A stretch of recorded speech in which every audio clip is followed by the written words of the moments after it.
उल्फत का दिल में क्यों खिलाया था, ख्वाब घर बसाने को क्यों दिखाया था, जब करना था बेवफाई हमसे। अरे बेवफा, जब करना था बेवफाई हमसे तो हमें दीवाना क्यों बनाया था, क्यों बनाया था।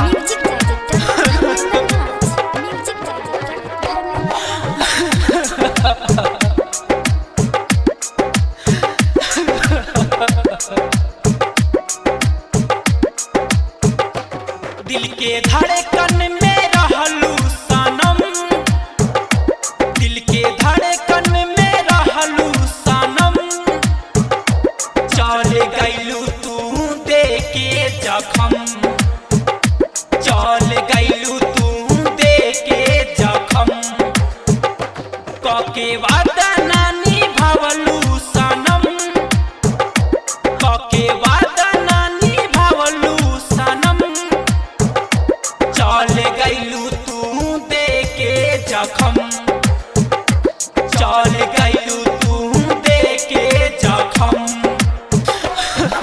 दिल के शीशा कुछ ऐसे चूर हुआ जो दीवाना मरने के लिए मजबूर हो गया। भुलाने से पहले ये तो बता दो, भुलाने से पहले ये तो बता दो, वफा राह में हमसे क्या कसूर हुआ।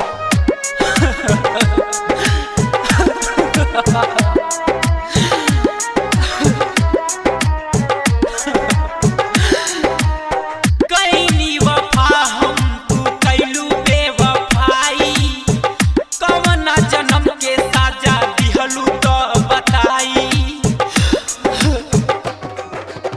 कैनी वफा हम तू कैलू बेवफाई, कवना जन्म के साजा दिहलू तो बताई। रहलू ना अब तू हो गइलू पराई, दिल के दर्द दे के गइलू हार जाई। काहे खइलू तू झूठा कसम, काहे खइलू तू झूठा कसम, चल गइलू तू दे के जखम, चल गइलू तू दे के जखम। वो बदले ऐसे हम हैरान रह गए, वो खुश हैं और हम परेशान रह गए।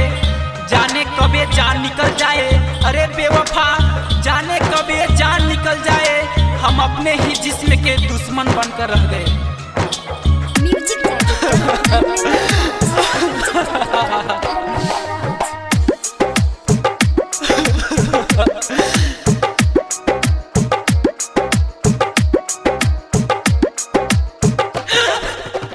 आदित्य अकेला से शादी रचैलू, बिकी ठकराल के तू पागल बनैलू।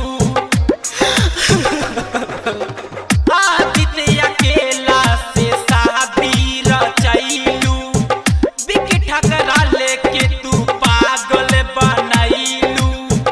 का हम बताई रंजीत सिंह बतिया, कोरवे में कटत रहे उनकर दिनो रतिया।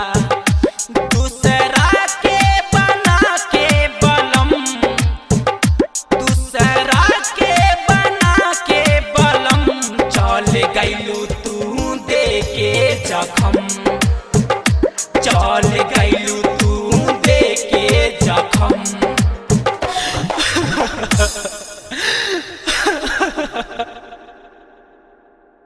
Presented by T